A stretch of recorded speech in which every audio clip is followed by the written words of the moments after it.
welcome to the second episode of the Rapid Vocal Results podcast program, RVR Singers Talk, where we will be chatting to emerging and established New Zealand and international artists that are following their own path to achieve big, exciting career goals. And we'll be learning firsthand from these singer-songwriter artists what it takes to become successful as an artist in the new age of digital online music. I'm your host, Paule, and today my special guest is, drumroll please, Sarah Spicer. Hello, Sarah. How are you? So just before we talk to Sarah, I want to share some cool high points from Sarah's musical achievements. She's got a big CV of high points to choose from. So I'm just going to start off by saying, and Sarah's going to fill in, of course, because we want to hear it from Sarah herself.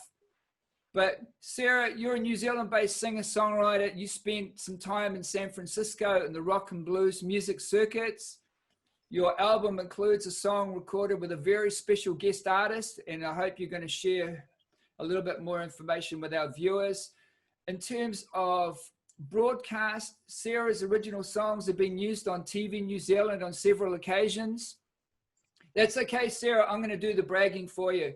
So TV2 promos 2003, 2005, Sopranos promo 2003, Kellogg's Special K Marathon, Extreme Makeover, New Zealand on Air promos, New Zealand's Got Talent for a Day.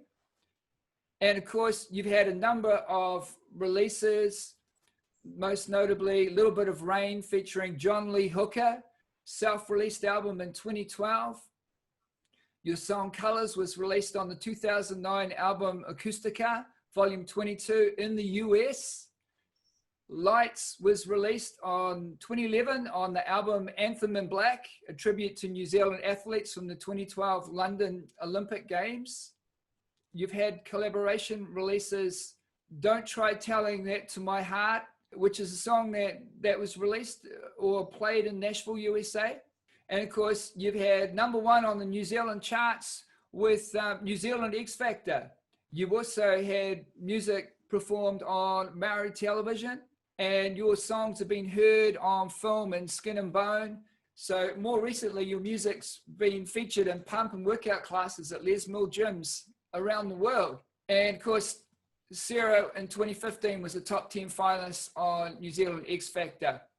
So there's honestly, guys and girls, there's so much in Sarah's music CV, and I'm not even hitting the absolute high points. I'm just giving you a super quick overview. She's also sessioned for the Omni Sound in Nashville and is currently covering a huge catalog at Big Pop Productions for Les Mills. It's great to have you on the program. Can you please provide an introduction to my viewers and share a bit of information about yourself, maybe a little bit about your background and how you got into being a singer-songwriter? All right. It's a pleasure to be here, Paule. Thank you for being the #2 choice on your new show. You're very welcome. I guess I'll start by saying hello, everybody. It's 9 o'clock at night, and being a singer, I should be in bed by now, but I'm not. It's good for the voice, isn't it, Paulie, to go to bed early? However, I started singing when I was 14, I think. I knew I wanted to be a singer when I was about 5, when I was singing along to Barbra Streisand with headphones on, and I could reach all the notes in that song, Memories. And I thought, and the feeling it gave me was like, wow. And I was only about 5. And I just remember that feeling. But when I was probably 13, I was a very troubled teen. Didn't do well at school. Was a bit naughty. And I remember the dean at school saying to me, Sarah, what is it that you want to be? And I said, I want to be a singer. And she said to me, well, just go out there and be a singer then. And I said, okay, I will. And I left school at 14, and I was singing in my first band and at 14 called The Building Show in New Zealand. And we played on the top of Groovy Records on Queen Street. right on the top of the building. I remember that quite well. And from there, I moved to America because my father lived over there because I wasn't doing well in New Zealand for a number of reasons. And my brother was over there as well, and he is also a songwriter, guitar player.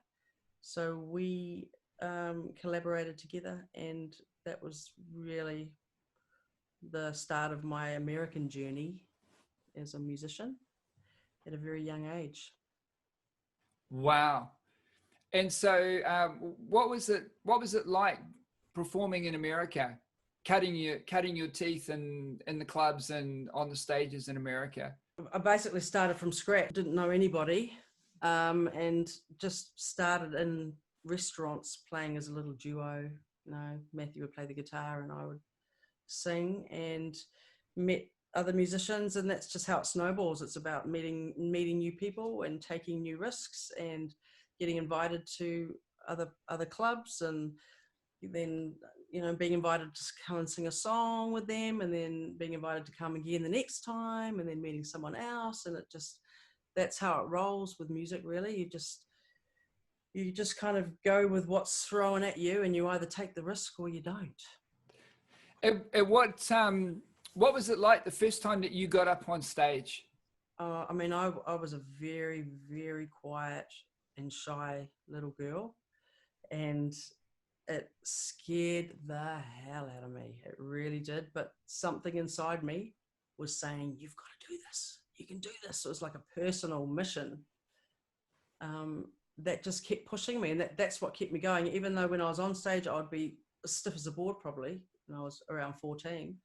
But the musicians in the band would always get me back. And I would always wonder why. So it was just that one little bit of hope. Maybe there is something there. And, I was just really following my heart, I guess, even though I was really scared of it and I had so much to learn. That progressively got more and more confident as the gigs go on.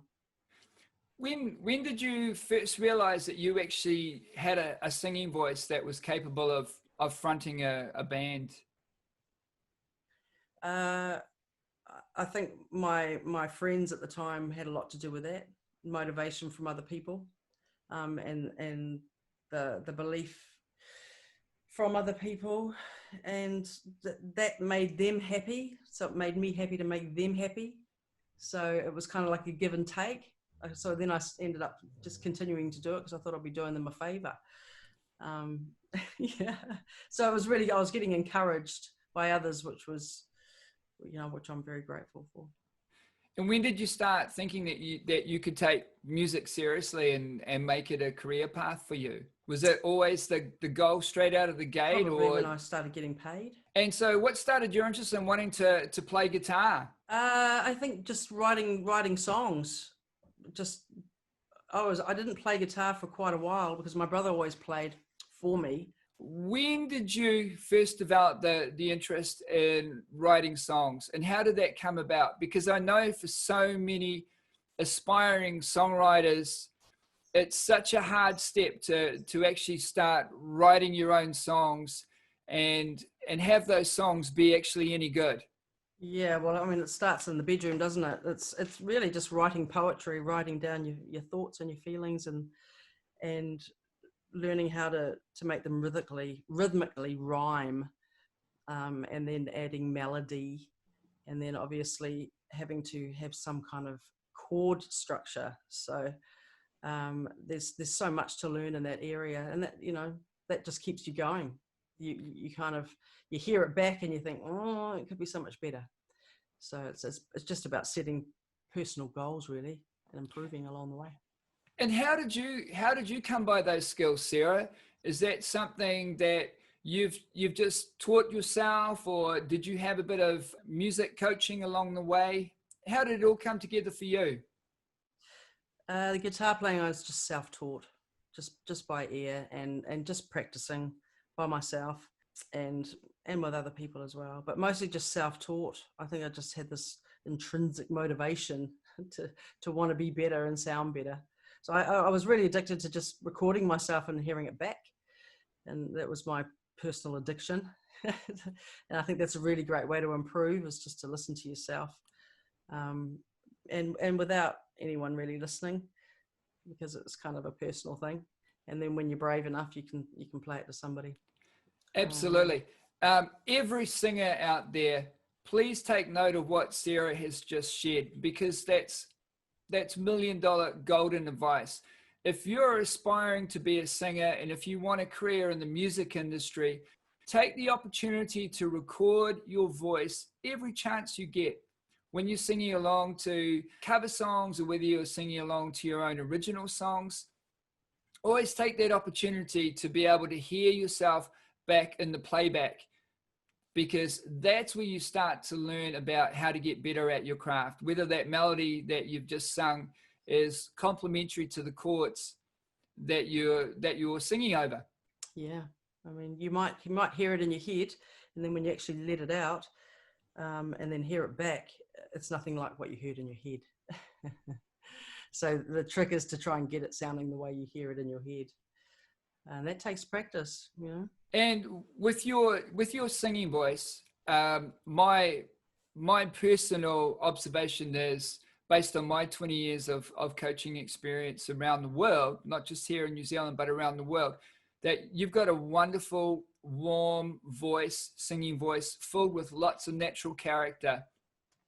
So how did you go about developing your voice? Was it just straight out of the box and you had this amazing singing voice, or did it take time and energy for you to develop it? And did it come all at once, or did it come bit by bit, stage by stage? No, it took a lot of time and a lot of hard work. I mean, when I was in the States, I was a karaoke singer, and not only did I get paid well because I got tips and got to meet new people, but I was constantly listening to the hit songs and striving to do them justice, really. And then through that, listening to other people's voices and adjusting the sound, and it really gave me a lot of experience. Plus, it paid the bills as well, because people tip well in America. And in regards to developing your voice, obviously, I'm just going to fill in some blanks there. So, when did I meet you? Do you remember which year it was? Just approximately? I think it was 2015, 16. I think so too. And one of the things that I remember about you is when we started doing the coaching together, you had a real fierce determination to get in there and make the most of every session. Just some techniques and ways to keep your voice in shape, because ahead of me was going to be a tour and lots of gigs for the next few years. So to have those techniques of warm-ups and warm downs, and really concentrating on your higher register and changing from low to high and mid, and just really important things to do, because, you know, thinking about it, it's not just your voice that needs to be in shape, it's your whole body. So Sarah, when you came out the end of the X Factor competition, what was the next step for you? Well, I had a really big performance opening up for Michael Bolton, and that was finally a chance for me to engage the audience with my original music. Wow. And so how did that come about? How does that come about for somebody that's not in the industry and maybe isn't aware of all the stuff that goes on behind the scenes to be able to secure those times of opening opportunities for international artists? Well, I mean, I've been in the industry. I was in the industry before X Factor, so I had previously met the promoter through someone else, another musician that I'd played with, and that obviously followed my journey on X Factor. And so that's how I got the gig. And really, it's just like another gig. It was just a bigger one with a bigger audience, and it was very well organized. So that was nice. Sarah is a constant performing musician. You go out there and you're playing on tours, you're organizing your own gigs. you've got recording dates, etc., etc. So we did a lot of work in strengthening and conditioning your voice, and also about providing you with a number of really great street tested exercises and things you can do to warm up the voice safely before big shows or big recording sessions, etc. And also the importance of being able to warm down your voice. How have some of those exercises helped you out over the years since we've been coaching together? Really fantastic, I would say, especially when I was on tour on the road, because you do get really fatigued and tired. And, you know, I mean, you're not just organizing singing when you're on the road, you're organizing all the band, all the gear, the set lists, remembering all the chords. Of course, you got to remember all the lyrics, and you've got to remember to warm your voice up. And it's usually the last thing on the list is like, oh, I've got to warm up because the show's about to start in half an hour. You know, it's just, it sets you up for a much, much better performance. Not only does it relax your body, it relaxes your throat and warms it up, and you'll know that you wake up in the morning and you won't have thrashed your voice and not be able to sing the next night. It's very important. Absolutely. 100% agree. Singers don't tend to appreciate just what it takes to maintain a great singing voice. Yeah. I mean, just before this interview, I had a busy day, whatever, but I still had to do some yoga stretches, and I still had to warm my voice up, and it's cold, and, you know, it's just a constant, you've got to constantly be in tune with your body and get your timing right, because the goal setting is like, it's a daily thing. There's goals throughout the day, every day. It's full on. And the importance of maintaining your voice. As a professional singer, you have got so much in common with a vocal athlete, because you've got to work at conditioning, strengthening, maintaining all of those different qualities in your voice, and then ensuring that it's there the next day. Have you ever gone into a recording session and been just that little bit disappointed, or on that point of anxiety where you think, oh my gosh, my voice doesn't feel like it's where I want it to be today? Yep, I have.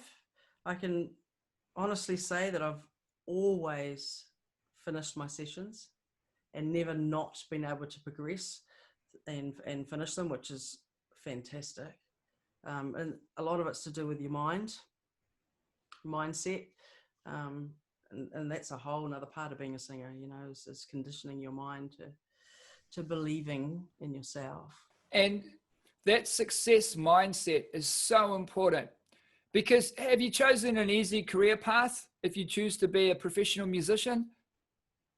I think it is probably on the top 10 of one of the hardest paths to comfortably sit and achieve throughout a lifetime and make money at the same time. Not only that, have a family and, you know, have some kind of normality. It's extremely difficult. Now, one of the things that came up in your amazing music CV, and I only just very, very lightly touched on it because I don't want to steal your thunder. This is something that you obviously should be so super proud of, and I'm sure you are. But you got to record and play with John Lee Hooker. So for the people that are out there and maybe aren't familiar with who John Lee Hooker is, that the one or two, could you just maybe share a little bit about who John Lee Hooker is, just briefly, and how you arrived at the amazing opportunity? I'm sure you worked your ass off to get there, but how you arrived at that amazing opportunity to be able to record with him. Well, John Lee Hooker is one of the original Delta blues singers, and you know the song "A Boom Boom Boom Boom," I'm gonna shoot you right down. How. George Thorogood copied him. ZZ Top copied him. He sung with Bonnie Raitt. He's sung with and played with most of the great musicians out there. Such a variety of people. He's extremely, extremely legendary. And when I met him, I was look, it was after I'd been at work singing karaoke, doing the hard yards. Was invited to a blues club through a flute player that I knew. And we went into, she said, well, I'll take you into this blues club to sit in with the band, and the keyboard player is John Lee Hooker's hammered organ player, and, you know, sit in and sing a couple of songs. And so I did. And, Wow. And to tell you the truth, I did not know who John Lee Hooker was. I was probably 17 years old. Was not into the blues scene. I was into The Cure, Led Zeppelin. Yeah. Hadn't really been exposed to that blues scene yet. So I was singing a song, and John Lee Hooker had come in and was sitting in the booth. And he came up to me after I was singing and said, "Oh, you sure can sing. What's your name?" And I'm like, I had no idea who he was. I thought he was hitting on me, to tell you the truth. He probably was. He probably was. Probably. And he would always hit on me, John. He never stopped, but it's funny in a lovely way. But You got to admire that kind of persistence, surely. oh, look, he'd have the blonde girls following him around. I think he had about 10 wives in his life. I don't know. He was he knew how to smooth the ladies over. But we became friends because he called me Sassy. It straight away gave me my nickname Sassy because that's my initials anyway, SAS. Wow. So hang on. You're saying John Lee Hooker, one of the greatest of the blues royalty, nicknamed you, gave you your fighting name. Yeah, Sassy. Wow. You never told me that before. I had no idea. Yeah. So all my band members called me Sassy, but he didn't know my name was Sarah Alexandra Spicer. Right. Yeah. I'm just going to say that again. So John Lee Hooker gave you your ring name. If you were a boxer, you know, you'd get Thunder and Lightning or whatever as your ring name, right? And John Lee Hooker crowned you with your ring name. That's pretty damn awesome. That is pretty damn awesome. I tell you, the other thing he crowned was this microphone right here. I bought that in the States on a recording he sang 3 months before he passed away. And I went to the States to sing with him. And I just bought this microphone at the Rock Shop, not the Rock Shop, an American music store. And he christened it. He was the first one to sing in this microphone. Wow. So you've got John Lee Hooker's DNA there as well. Yeah, quite the freaky story. If they ever get around to making cloning machines, I'm telling you, you got a fortune right there.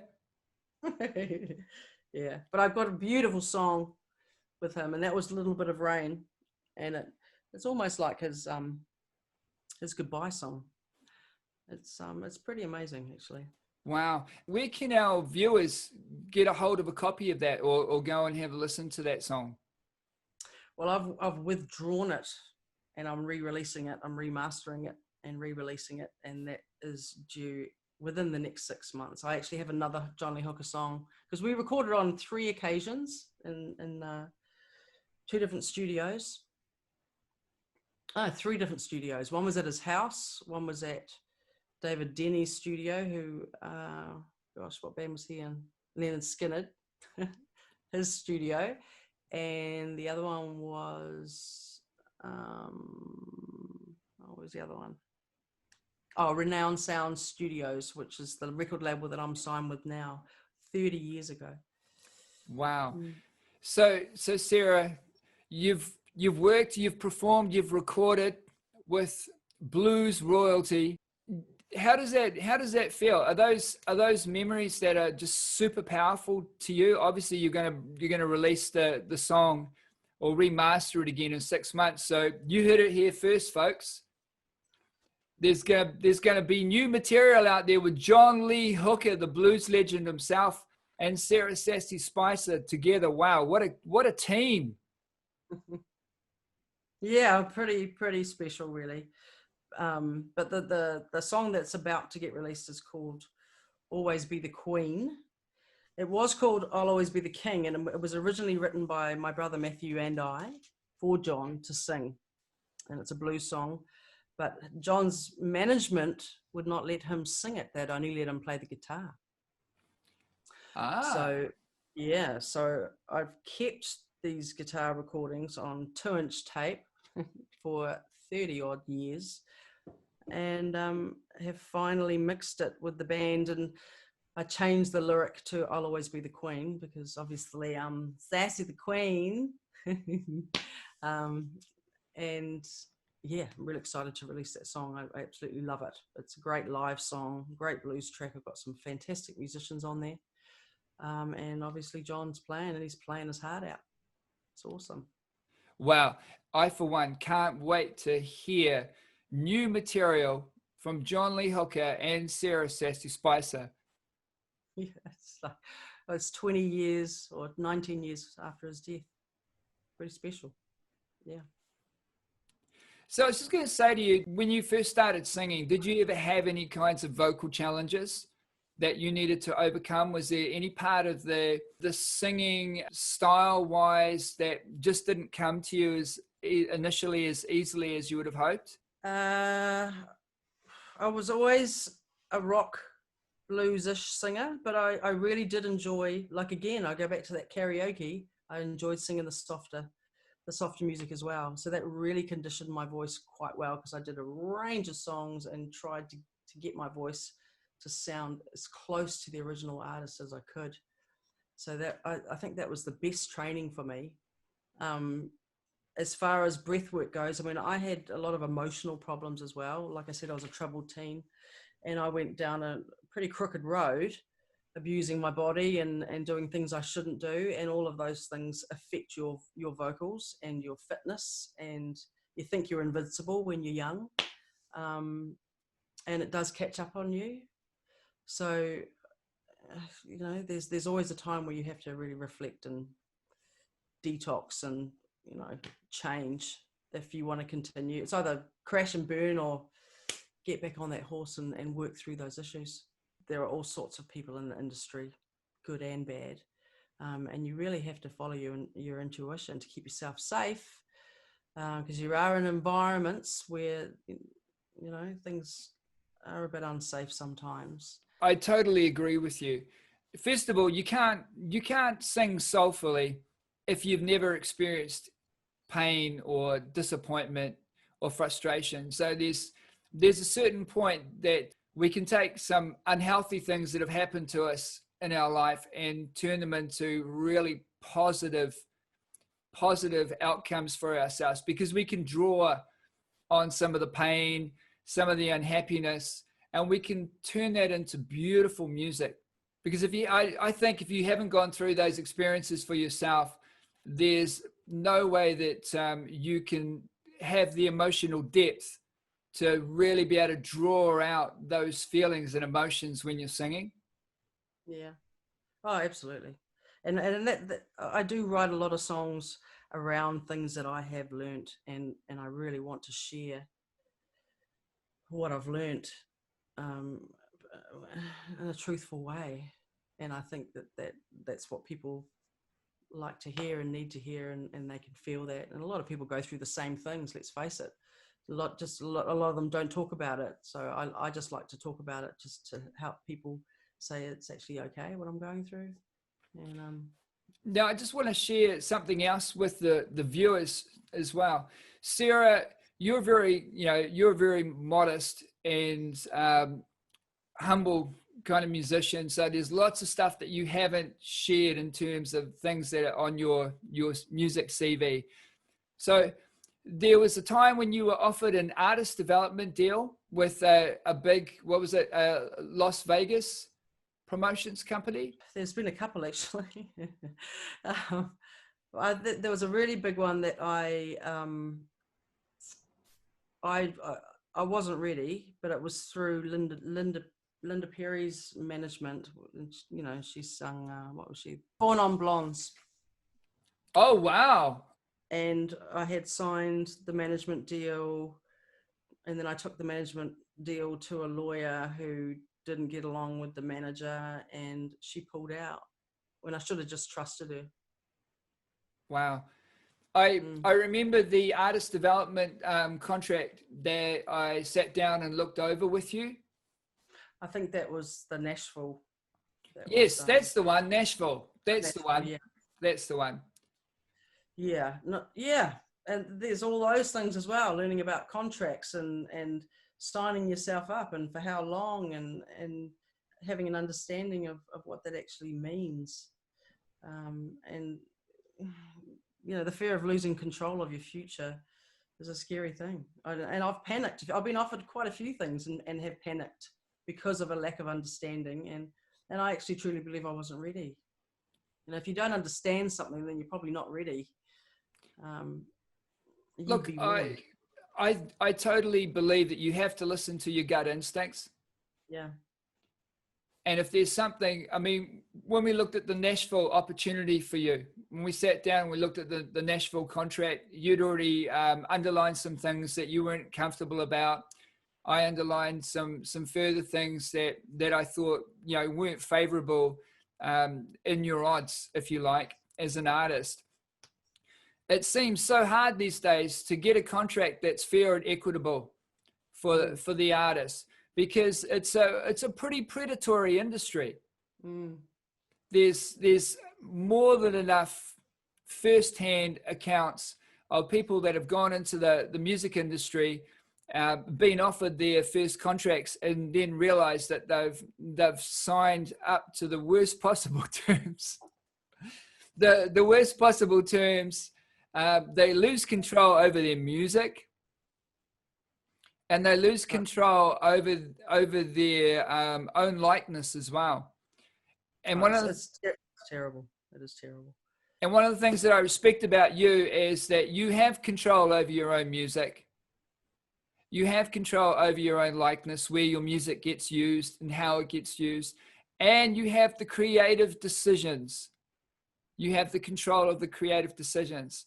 So I think, you did a wonderful job of listening to your gut. Thank you. So Sarah, in your time in the music industry, how many years have you been in the music industry now?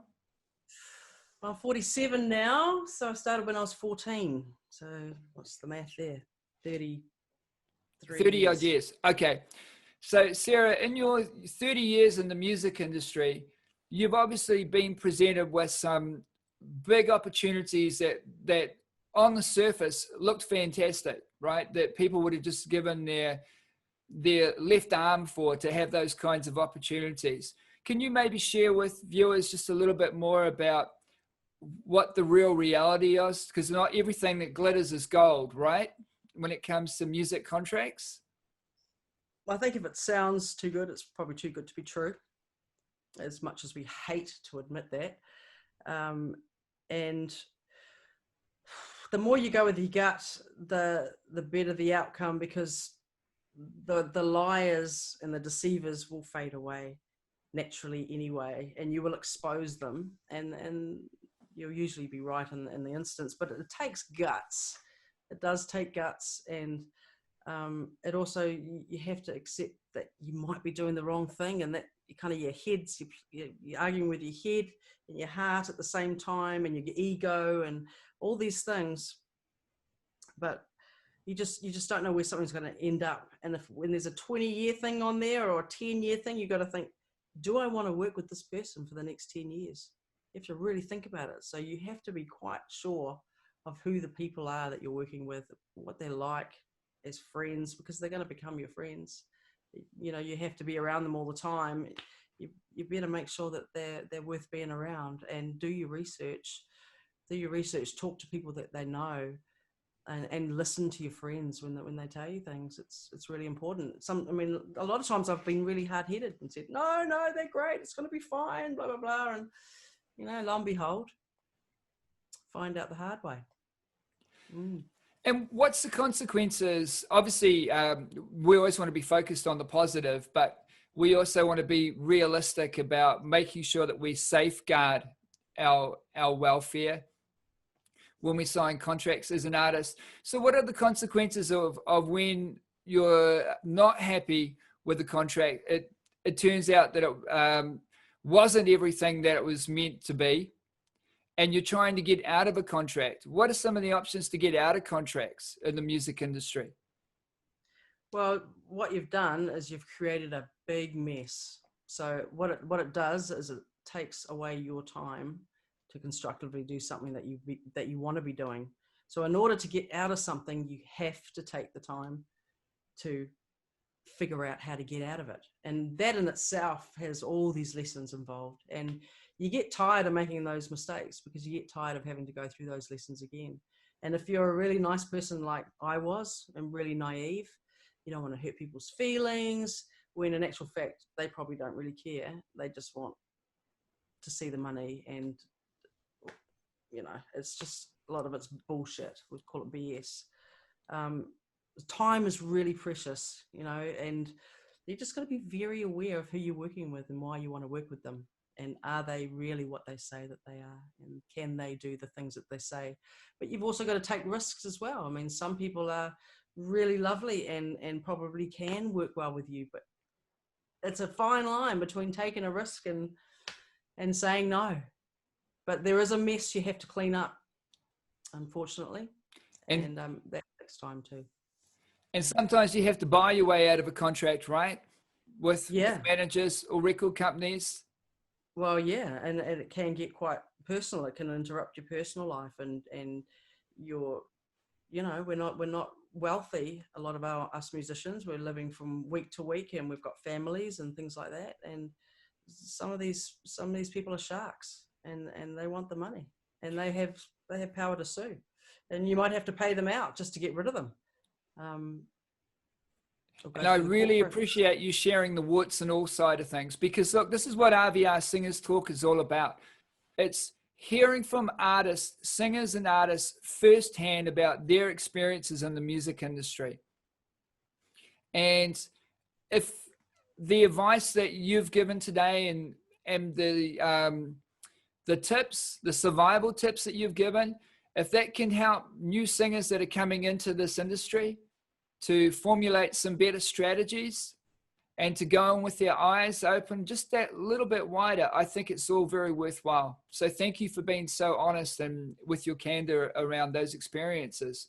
So there's still a place in this digital age, Sarah, do you think, to build a fan base on a more intimate level by doing the mail outs and actually making contact with people in a more intimate fashion than just Facebook, etc., etc.? Yeah. I mean, doing things like this, Paule, podcasts, I've done quite a few. There's a few platforms like Stage It. Obviously, you can do group Zoom meetings, but you really have to find your fans, keep in touch with them, and let them know what's going on. And I guess you've got to be a manager, you've got to be a booking agent, you've got to be, you know, a fitness freak, you've got to be very healthy, you've got to be a pretty good singer, you've got to be a songwriter, you've got to be an organizer, you've got to do all those things to be a musician. It's not just one thing. It's been an absolute pleasure to have you on the second episode of the RVR Singers Talk. I think we've kept it pretty much no BS. Pretty much. And that's something that we both have a reputation for. So what I'm going to do is I would love to share your music now with the viewers. If you would like to give us a song and close out this podcast. Sure thing, I can do that. Well, thank you very much. I didn't meet Elvis, unfortunately. This song is actually my second release. Recently, it was released last week. It's on Renown Records. If anyone wants to go and check out the recording, I will be releasing a new song every month for the next God knows how many years. So look out for those new releases. It's pretty exciting for me because everything's all tidy. You know, I can just focus on my music and releasing them. Well, Sarah, I'll tell you what, we are looking forward to hearing what you've got for us today. And for a lot of people, this could be their first introduction to Sarah Sassy Spicer. This song is called I Wonder.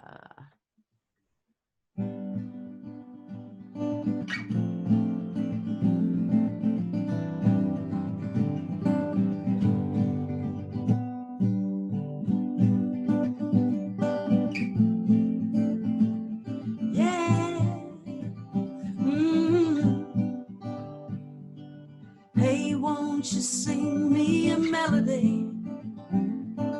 Hey, won't you sing me a song? One that talks of sincerity, one that sings of the tones.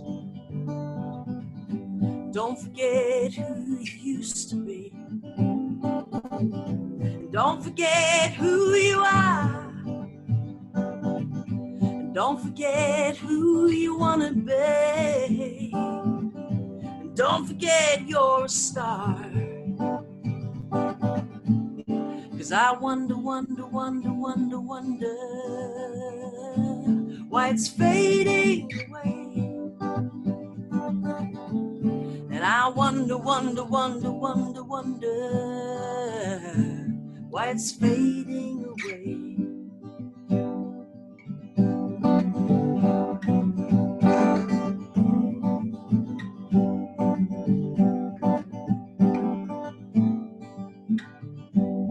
Let's dance under city lights, watch the fires burning, and then sit by the water's edge, 'cause that's where we belong. Yeah. We'll say farewell to the bitterness, say goodbye to the end. Let's sing songs of togetherness. We'll say hello, my friend. Woo!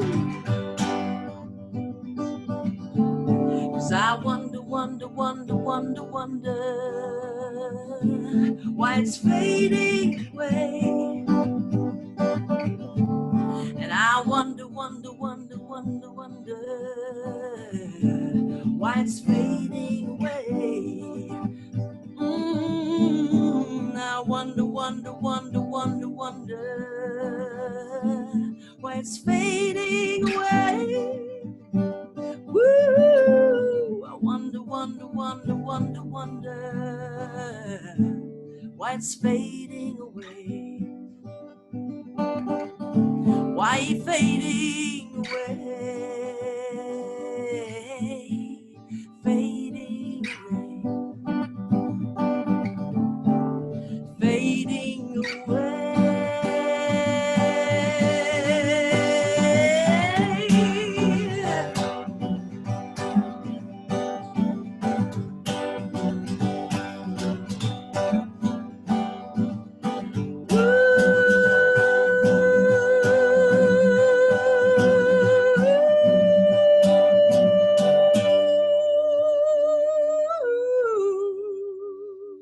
The short version. Woo! Ah, very nice, very nice. Sarah, how has the vocal coaching that you've received from me been helpful for you to keep your voice at your best? I can honestly say, Paulie, that I hear you in my head before and after my gigs now. Have you warmed up? Have you warmed down? What would Paulie do? So you have helped me in that way as a coach, not only as a vocal coach, but as a friend as well, and really supportive on a holistic level. And you're a pretty switched on kind of guy, Paulie. So thank you. I don't know what to say after that, Sarah. So I'm going to let you have the last word, because this is what RVR Singers Talk is all about, right? Letting the singer have the last word. You guys do the hard yards, so you deserve the last word. Thank you for giving me the last word. Look, I just want to say to everyone out there who is an aspiring singer, songwriter, musician, just keep going and keep practicing and believe in yourself, because without yourself, there is nothing. And at the end of the day, you get to choose where your future's going, and you get to choose what you want to express. And I can't, say any more than just be yourself, and have the courage to push on through the challenges, and always bring it back to the music, because that's what really it is all about. Bring it back to the message of the song, what you want to share, and keep the emotion real, because you got a big job in your hands, guys. Let's do this. Oh, Sarah, that's wonderful. All right. So from Sarah Sassy Spicer and Paulie, we're going to sign off. And Sarah, I wish you all the best, genuinely. Anytime you ever need me, you know I'm only a phone call away. Thanks, right? man. If you're backstage and you're wanting to warm that voice up, put me on your speed dial. You know I'm always in your corner. Yep. I'm going to be doing that for my next tour, so you just look out. I'll be there. Whether it's a 10 o'clock call or it's a bloody 12:30 at night call because I'm about to go on. Hey, yeah. I'm going to be there for you. Awesome. I appreciate that. And he'll be there for you too, guys. So don't forget that. Thank you very much for doing this for me, Paulie.